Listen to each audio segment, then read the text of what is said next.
Continuing in Seneca's On Anger, Book 3, in this handy Oxford edition, we are on page 29, and we read, "Do battle with yourself. If you have the will to conquer anger, it cannot conquer you. Your conquest has begun if it is hidden away, if it is given no outlet. Be prepared to, and don't just be prepared to, but go through with it. Fight with yourself, fight against yourself to deal with your anger. Do battle with yourself. Your conquest has begun if it is hidden away, if it is given no outlet.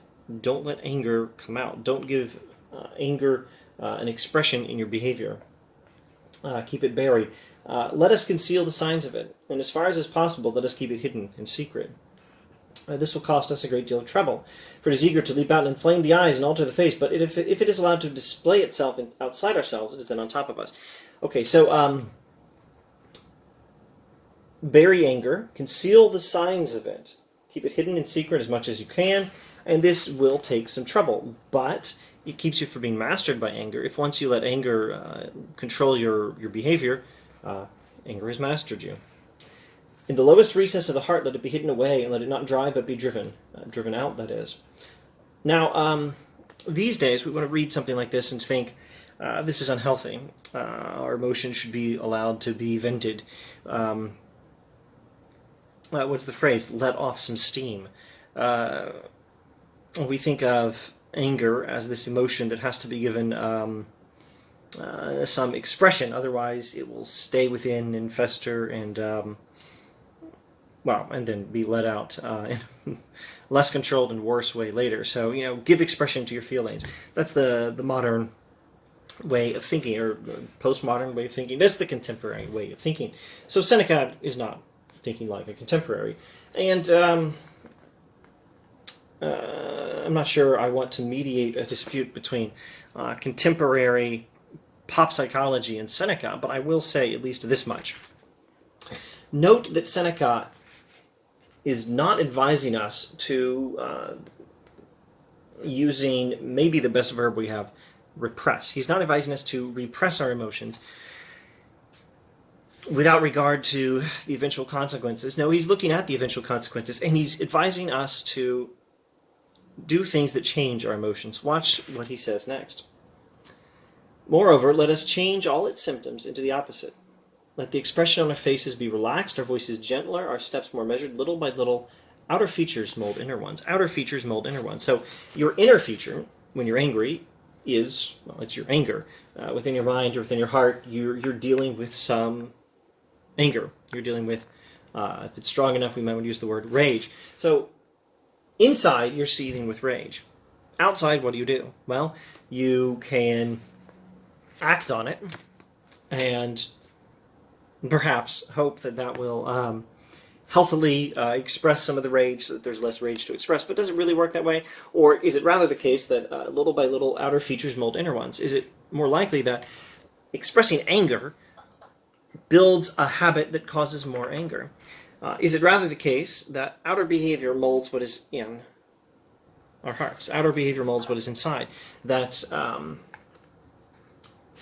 the expressions we give to our anger have a feedback mechanism, so to speak, and cause more anger in the future. Is that how it works? Maybe it works both ways, to some extent. Maybe to some extent, depending on the details of exactly what we're doing, how, why, when, where, etc. Expressing some anger will allow us to burn off some angry energy and have a little less anger. But at the same time, expressing a lot of anger produces a habit, and it can be a dangerous habit. It can inspire us to have more anger. I don't think Seneca is promoting a repression model. He's promoting a behavior feedback model, and I don't keep any of this in my head if I've ever read it anywhere other than some philosopher, theologian. I think I could point to something in C.S. Lewis, perhaps. In fact, I can almost guarantee there's something in William James, a philosopher and a psychologist there. Somewhere in contemporary psychology, you'll probably find this insight that outer behavior affects what we're feeling. This is what Seneca is talking about. He says, change the symptoms of anger into the opposite. If you tend to yell, speak more softly when you're angry. If you tend to use a harsh tone when you're angry, use a more gentle tone when you're angry, etc., etc. And this this behavior will change what is in your heart. Your inner state will, to some very significant extent, be molded by what you are doing outwardly, and that is an important way of dealing with anger, says Seneca. Okay, perhaps we'll just look at a few more remarks from pages 29 and 30 and wrap up this video and maybe jump ahead a few pages in the text for the next video. At the bottom of page 29 we read, "The best course is to look out for obstacles to our known weaknesses, and above all to order the mind in such a way that, even when struck by the most serious and sudden events, either it does not feel anger, or buries deep any anger arising from the gravity of so unforeseen an affront, or does not acknowledge that it has been hurt." A key feature of Stoicism is the idea that our mental tranquility is disturbed by our judgments. I could also say by our emotions, but emotions follow judgments. I believe in a traditional Stoic definition of emotions. Emotions simply are judgments.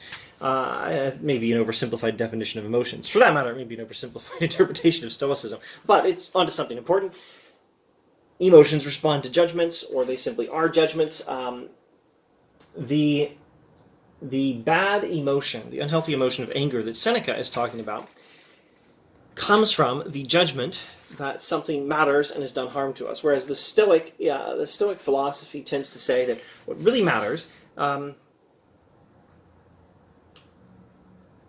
is you. What really matters is your virtue. What really matters is your virtue or your lack thereof. What really matters is how you're responding to a situation. What really matters is what you're thinking. And you can harm yourself in what you're thinking. But it's hard for something external to harm you unless you make the mistaken judgment that it matters in some way. It does not matter. It's my responsibility to be a virtuous human being. Say I'm driving and I have my car conveniently set at a nice cruise control setting I like it at, and someone pulls in front of me, some reckless driver pulls into the lane I'm in right in front of me and forces me to tap the brakes and take off cruise control. And I have the judgment that this person has wronged me and done some harm to my life. The Stoic will say, that's silly. This person has just required you to drive your car in a slightly different manner. This has not done any harm to you. What does harm is your mistaken judgment that what matters to you is how someone else is driving. How someone else is driving doesn't really matter to you. What matters to you, maybe I should try to keep this in first person, what matters to me is whether I'm being good. What matters to me is virtue. And if I make the absurd mistake that someone else's driving affects my virtue, well, I'm sorely mistaken. Or if I make the mistake that something it does affect is something I need to be upset about, again, I've made a silly mistake. What matters is whether I'm being virtuous, and I can be perfectly virtuous no matter how someone else drives. That's my responsibility. And I can harm myself with bad judgments, but it's best, of course, to make good judgments. And in fact, strictly speaking, taking a fairly traditional interpretation of Stoicism here, the only thing that does harm me is my bad judgments. I need to straighten out those judgments. I need to make the right judgment that what matters is whether I'm being virtuous, not someone else's behavior. Something totally external to me doesn't affect me all that much, or indeed at all, at least not in any way that particularly matters. So get rid of the bad judgment, and you can get rid of the anger. And if you can't get rid of the bad judgment, well, at least don't acknowledge that you've been hurt. The best course is to look out for obstacles to our known weaknesses. Look out for obstacles to our known weaknesses. And order the mind, above all, order the mind such that you do not feel anger, or you bury deep any anger arising from the gravity of so unforeseen an affront, or do not even acknowledge. The mind does not even acknowledge that it has been hurt. You do not even acknowledge that you have been hurt. That is the advice from Seneca on anger. Don't even acknowledge that you have been hurt, because really you haven't. Don't acknowledge that you've been hurt, or at least bury deep any anger arising from that bad judgment, and order your mind so that that will be the case in future. And look out for obstacles to your known weaknesses in order to avoid those obstacles. But when they can't be avoided, at least you can be prepared. All right. I'm sorry, I talked too long. No surprise there. But we will go to a different passage of Seneca and move towards the end of On Anger, Book 3, perhaps. And perhaps I'll see you then.